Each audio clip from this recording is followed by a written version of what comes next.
on va voir comment on fuit notre propre vie. La citation associée que j'ai choisie dans le livre, c'est « La réalité simple, presque embarrassante, est que nous sommes trop occupés pour chercher un sens. » On va réfléchir à comment appliquer ça à nos vies, et je te donnerai 2 bénéfices que peut t'apporter d'essayer de voir ça différemment un petit peu chaque jour. Donc ce que je vois ici, c'est dans la vie de tous les jours, je trouve que c'est comparable à toutes les situations où on est stressé par quelque chose, où on a la tête sous l'eau, où on se sent débordé, et quand on se sent débordé, généralement on va faire des décisions qui sont un peu en autopilote, donc c'est pas du tout le genre de moment où on va prendre du recul.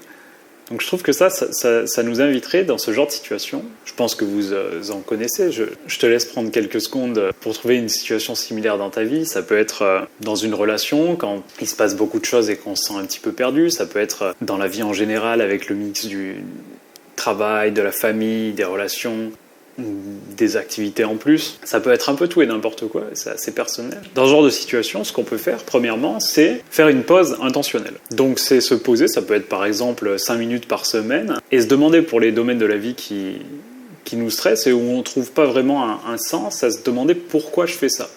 Donc ce qui va se passer à ce moment-là, c'est premièrement que ça va te permettre de voir des choses que tu peux potentiellement changer ou potentiellement faire différemment. Parce que peut-être que tu avais fait ça à un certain moment de ta vie parce que c'était la meilleure chose à faire et que maintenant il est temps d'en changer. Et ça peut aussi donner lieu à que tu vois, pour certains aspects, que tu vas retrouver du sens juste en te rappelant pourquoi tu fais ce que tu fais. Donc c'est bien parfois de réfléchir à pourquoi on fait ce qu'on fait plutôt que de le faire totalement en autopilote. Ça permet de trouver du sens, de faire une pause et de se regarder en quelque sorte de l'extérieur. On pourrait inventer une règle ici, ça pourrait être par exemple la règle de la valise pleine. Donc c'est comme si tu pars en vacances mais que tu sais pas où tu vas. Un premier réflexe, ça va peut-être de vouloir emmener toute ta maison pour être sûr que tu as assez pour les vacances, mais peut-être qu'à ce moment-là, t'as pas besoin de tout emporter. Peut-être qu'à ce moment-là, tu peux choisir certains éléments stratégiques et que ça suffira malgré la destination. Si tu sais pas exactement où tu vas dans la vie, peut-être que c'est le moment de supprimer quelques petits éléments stratégiques qui t'apportent plus d'anxiété que de sens. 2 avantages à agir de cette nouvelle façon, c'est premièrement